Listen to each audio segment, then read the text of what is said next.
This week's reject is the 6th chapter of my young adult high fantasy novel, Everwell, the story of Jeff the Boy's lost year. It was rejected by New West Press. The reason New West Press rejected me is because I was just too much of a threat. I was basically so awesome of a writer that they just, they couldn't handle me. And that's why they didn't let me on their island. I mean, into their press. That's the excuse people always use on Survivor when they get rejected. And I'm just realizing right now it doesn't really transfer to real life. I'm a reject, you're a reject. I'm a reject, oh, oh, oh. I'm a reject, you're a reject. I'm a reject, oh, oh, oh. Chapter 6, The Avenue of Giants. A hint of panic crossed Jeff's face. Wiel explained. The vow of blood is a small tradition. You are my friend, Geoffrey, son of Jefferson. The blood vow is not just for any friend. It is for a friend that you know will always be your friend. Once you came across a person like that in Everwell, a blood vow is the appropriate way to seal the friendship. You place your hand on my heart and I on yours. Repeat after me, Jeff. Through life or death, I will be there with you. Through life or death, I will be there for you. When you are weak, I will be strong for you. When you are weak, I will be strong for you. When you are foolhardy, I will be your wisdom. When you are foolhardy, I will be your wisdom. I will protect you as much as I can. Your happiness will be my own. I will protect you as much as I can. Your happiness will be my own. I will pay no mind to tears I may cry, or blood I may shed. I will pay no mind to tears I may cry, or blood I may shed. All I can do will be done for you, my friend. All I can do will be done for you, my friend. And when we part ways, I will never be the same. And when we part ways, I will never be the same. Jeff's hand, larger in size than Wiel's, felt similar in the grip of Wiel's stubby, calloused fingers. His heavy, hammering heart exaggerated the significance of the moment. Jeff thought about Britt. She would have liked this. When they were done, Wiel threw Jeff a red cloak and announced, Now, we will go to the Day of Bravery. Wiel led Jeff to a gargantuan canyon. It was shaped like a horseshoe, almost closing up at the end. The walls of the canyon were filled with cut-out box seats. Thousands of Smalls sat and murmured in their seats. The Smalls sang and cheered, and the ground shook with the stomping of many feet. It reminded Jeff of the Coliseum hockey stadium in Edmonton. Jeff's dad took him to see their team play there every so often. They would sit high in the nosebleeds and watch their favorite team play. There was something in the excitement, chaos, and unity that was magical to him. The Avenue of Giants was the same. The Smalls wore reddish cloaks similar to what Jeff had on.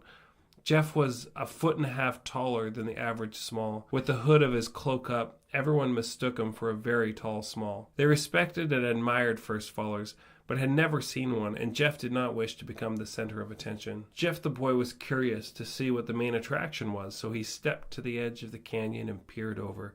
At the bottom of the cliff was a giant.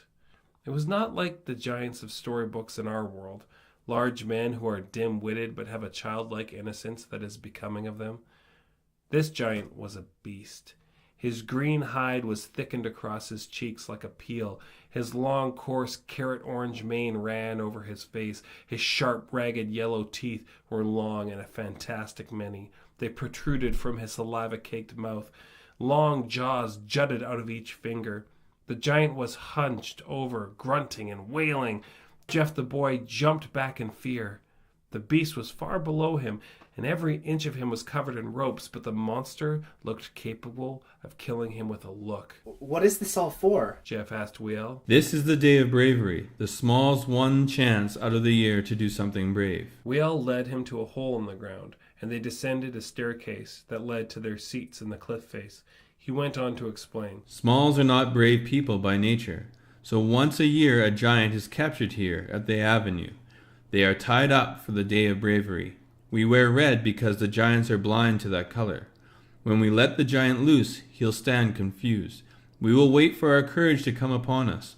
When one's courage comes upon them, they'll jump from their place in the rock face and land on the beast. After the first, others will follow, and with our small weapons, we will try to bring the giant down. The other option is he will escape the avenue. If that happens, we lose, and will not do one brave thing for the entire year. It is our custom. Wiel's voice dropped, and his smile broadened as he added this footnote. But if we can bring the giant to the ground and subdue him, courage comes upon us all, and the year becomes one of bravery. You won't kill him, will you? Jeff asked. The Smalls hate the giants, but we are no killers. If he is able to be brought to the ground, we will let him go. Do you hate the giants, Wiel? No, I don't. He put his leprechaun mouth close to Jeff's ear. I love them. Jeff looked out of his box seat. They were closer to the giant than Jeff was comfortable with. Judging the distance between his seat and the arms of the giant, he reasoned that if the giant raised his arms and jumped, he could reach them. Jeff remembered their red cloaks that made them invisible to the giant. He pulled it a little tighter around him and tried to curb his anxiety. When are we going to make the jump? Oh, I'm too old for that now. What? Jeff blurted. But you must be the bravest Small in Everwell. I'm the one Small you know besides the missus. They laughed together. Below, the ropes extended over the great body of the giant. They started on one side of the gorge, went over the giant, and into the other side. They were tightened and locked by about 100 wheel wells on opposing sides of the clearing. Above the protruding ropes, flush with the cave walls, were 2 long saws, which the Smalls called a buzzcock. 2 buzzcocks on either side of the giant were manned by 6 Smalls each. The trumpet blew, they sawed the ropes. Within seconds, the ropes were in pieces. The giant rose and bellowed. Jeffrey jumped back, startled. The giant looked around at the walls. They were filled to the brim with bodies. Bodies he could not see. He walked around looking for the cause of his freedom. There was an eerie silence as the giant paced the pit. The wall rippled reddish from Smalls moving back and forth in place, trying to work up enough nerve for the jump. A few times Jeff noticed a Small ready himself for a jump and back down at the last second. Jeff could feel the courage building in the air. He could almost taste it. The feeling became unbearable. The only way to be relieved from the tension was to jump. It was the only possible response. But nothing happened. The Smalls remained in their seats. They wanted to do anything besides standing and waiting, but they only stood and waited. They knew they wouldn't be held accountable for their cowardice, for no one could ever remember a time when the Smalls were brave enough to try and bring a giant down. All their effort went into technology to trap an unsuspecting giant in the gorge. They spent each day of bravery, almost jumping, and going home and telling stories about what they almost did. The thick silence was pierced by a screech that made Jeff cover his ears and shrink down in his seat. The Smalls around him seemed to know something Jeff the boy didn't, as their attention drifted from the giant to the sky. The message came from all directions, encouragement for complacent surrender. Jeff clued in. The hag was here to pay a visit. Time seemed to slow to a crawl as Jeff observed it all. She was accompanied by a plethora of large birds, manned by those bird-like kappas. A behemoth woodpecker carried her on its back. Her throne was saddled to the bird. You didn't see her off her throne very often, which was fortunate because when you did, someone was sure to die soon after. The hag delighted in killing. As evil as she was, she never thought of herself as a bad person. She never killed too many, she reasoned, and there was always some good reasons for those she relieved of life. She wasn't as bad as the somebodies in her head who she imagined carrying out some truly terrible things. She was a stark, brain-sick, haggard old woman with death on her mind and pride in her heart. She looked human, but much older. Older than either of Jeff's grandmothers. Older than time. Her face was covered in deep wrinkles. Her jello face rippled and bounced as she talked or screamed. Though it looked like her body was falling apart, there was a strange fierceness in her hollow eyes, in her glaring stares of disgust. Her bony hands flailed as she swooped down. Her long, yellow, sharp fingernails caked with dry blood pointed at the Smalls. Her straight, thin eyebrows scrunched up under her skin. Hair that was once glossy and flowing, possibly, was now curled and damp, sticking to her head like dead grass. All heads bowed before her, except Jeff's. She yelled at the crowd in her raspy, crooked voice. All heads bow! All must worship me! All heads must bow! All must worship me! She rode her bird through the crowd. The giant dropped his head and wept quietly. When she got to Jeff's section of the gorge, she was below him the distance of 1 city block. He could hear her roaring speech loud and clear. The first faller has been walking among us in Everwell. First fallers are appalling beasts, so I hoped to dispose of him, but it got away from me. The Smalls did not believe the hag's propaganda about first fallers, but they feared her. If any of you have seen the boy, your information would be helpful. She was pretending to be kind in the moment. This helped her justify the violence she was hoping to commit to someone, anyone, all of them. She was purposeful in her goal to find Jeff, but her lust for any misery she could inflict was strong. The Smalls would have been able to see it in her eyes if they weren't all looking at their shoes. She continued. I might be willing to show great favor to one who could provide such information. Jeff's was the last group to hear the hag's speech, and each time she received the same response. Silence and fear. On your knees! She yelled. Every Small obeyed. First those who heard her, and then those who monitored the situation with frightened intensity and followed suit. A wave of knees hitting dirt careened around the gorge. I know somebody knows something. She hissed through her teeth, unable to restrain the giddy anger that seethed under her words. With a finger, she directed her bird to grab a Small. The bird grabbed the Small by the legs and pulled him out of his place in the wall. The Small put up no resistance. He hung upside down in defeated silence. If none will come forward, he will die. She screeched with a hint of joy. It's debatable whether she had a hunch or just wanted another ruthless kill before lunch, but Jeff was not about to watch someone die in his proxy. Jeff bent over to pick up a rock that he was planning to deliver to the side of this so-called queen's head. He looked down to the hag and startled when their eyes met. She stopped mid-sentence, not expecting to see a standing Small. Half shocked, half disgusted, she pointed a sick finger at Jeff the boy and demanded, On your knees! Bow to me. From the time they were little children, Smalls were taught to be silent before the hag. They were threatened by their parents with ever-worsening tales of terrible fates that would befall them if they let even a peep escape their lips in her presence. So Jeff's response sent gasps and murmurs among the Smalls. Never. He said it with little expression, like a mother might use if she saw her son's hand inside the cookie jar right before supper. He was surprised and afraid of his own courage. He was afraid of what it might make him do next.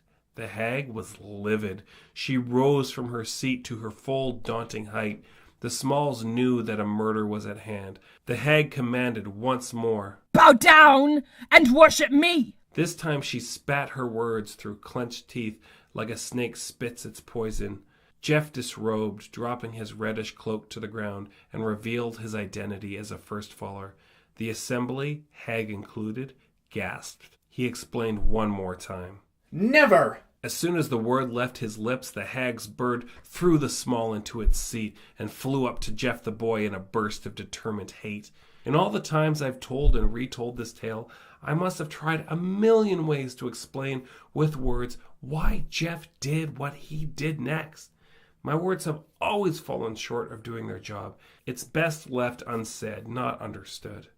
I asked him about it later, and even he couldn't explain it to himself, except to say that my courage came upon me. Jeff ran to the platform where he was seated and launched himself over the edge towards the hag.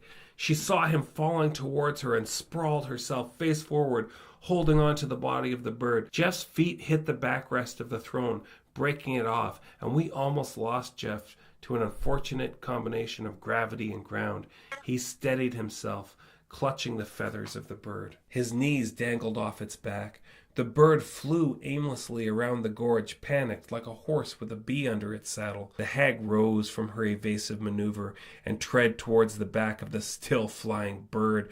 When she saw Jeff in his predicament, she wasted no time. She broke off a long piece of wood from her splintered throne. She raised it over her head to be brought down on the head of her newest enemy. She brought down the piece of wood with skull-crushing might. Jeff let go and was blown back further off the bird. The hag missed him. He grabbed a handful of tail feathers. His legs flopped high over this inevitable fall. The bird yelped in pain and flew faster. It looked hopeless for Jeff. This inspired the hag to give a speech. She loved speeches if she was the one speaking, even if she had to force the listeners. I told you to bow. I gave you that chance, but you felt you could be stronger than me. You could. That you could beat me. You cannot win. You never could. You were born a loser, and a loser you will stay. May these words be the last you hear as earth pummels the life out of you. The hag's arrogant speech lost her the chance to hit the poor boy, for as she raised her wooden weapon, the bird's last tail feathers gave way under the weight of an 11-year-old boy. Jeff was falling for the second time in a week. The giant saw everything. Besides being blind to the color red, giants have exceptional eyesight. He was inspired by Jeff the boy's actions. Whatever enabled Jeff to stand fast in the face of oppression, danger, and even death was a mystery to the giant, and he needed an answer to that mystery. He needed to talk to the boy. In that moment, deep in the giant's gentle heart, he resolved not to let the boy die. They hadn't even met, and he already loved him. Jeff dropped to his certain death. The giant ran towards his point of impact. The gorge shook with his footsteps. Jeff reached terminal velocity. The giant dove, desperate and hoping. The crowd, silent, gaped at the spectacle. Jeff spiraled in an unsuccessful attempt to gain control. The giant's soft palms reached beneath Jeff. He landed in the giant's hands a moment before the ground exploded with earth from the giant's weight. A shuddering quake ran up the walls of the canyon. When the dust cleared, the giant lay in the trench his fall had made, his cupped hands raised out of it. Every eye was attentive to the gorge floor. The hag was still and silent, hoping for death. She was more than willing to finish the job with her bare hands if needed. Optimistic, the Smalls held their breath too, hoping for hope. The giant slowly opened his hands, revealing a disoriented Jeff trying to make his way to his feet. When the Smalls saw what had happened, they were inspired. The giant was face down on the ground. This was the win they had always dreamed of. The giant brought down, even if by his own kindness. Their courage came upon them. The hag was caught off guard as 7 Smalls tried to jump on her at the same time. She swatted them off like flies. The giant rose from his king-sized dent, put Jeff in a safe place on the wall, and caught the falling Smalls. Another Small was able to muscle off a kappa, but had no idea how to fly the bird. He jumped into the giant's open hands. When the hag threw a Small off her bird, another came. She hit him in the mouth, and he fell off. She saw another falling towards her, and she kicked him before he landed. All the falling Smalls were caught by the giant. The hag shoved and bit and punched and kicked her way out of the gorge. She was alone. Her birds were flying home, and the cappers were either retreating or dead. She knew she could not take on the Smalls by herself. There were just too many of them. She left with a threat. When I return, you will submit or die. At that, she grabbed the reins of her bird and shot straight up into the sky. The Smalls cheered in unison. They gathered at the bottom of the Avenue of Giants in a frenzy of celebration. They laughed, sang, and patted backs. You were so brave! No, you were brave. They could have gone back and forth like this for days. The red cloaks littered the ground. The Smalls danced with the giant, whose jumps and claps sent the Smalls into falling heaps of merriment. Old songs of hope and courage were sung, songs the older Smalls had almost forgotten and the younger Smalls had never heard. These weary days will pass us by. These weary days will pass us by. As we'll be walking by and by. Because we'll be walking by, oh by. No weapon, no threat, no wrong. No weapon, no threat, no wrong. As we'll be walking on and on. Because we'll be walking on and on. We'll stand for the good and right. We'll stand for the good and right. Not lose our footing in the fight. Not lose footing in the fight. Fighters will be and kings we might. Fighters will be in kings remote. As we go walking night to night. As we go walking night to night. Jeff made his way down to the celebration. He wanted to join the festivities, but he didn't get a chance. As soon as he was among the Smalls, their songs and dancing stopped. They looked at him like the alien he was. Their keen interest in the boy spilled into fascination. This made Jeff, who was still unconsciously clapping, very uncomfortable, and for more than a few moments he did not say a word. Finally, Wiel spoke to the crowd. Everyone! Everyone! I would like you to meet my very good friend and first faller, Geoffrey, son of Jefferson. The crowd of Smalls remained silent until the oldest of the Smalls greeted him with an old man joke. Welcome, first faller. You were the first one to fall today. The Smalls laughed. It doesn't take much to make a Small laugh. The singing, dancing, and clapping began again. Following the dancing and clapping were speeches of thankfulness to the brave year ahead. But there was one figure who did not dance. He did not clap. He did not smile. His name was Juliot, son of Jesthew. His seriousness was instantly evident. He grimaced, shooting judging stares at the dancing, speech-giving Smalls. He stole glances of the sky in the direction that the hag left. His hands shook. He spoke in a conjuring, theatrical way.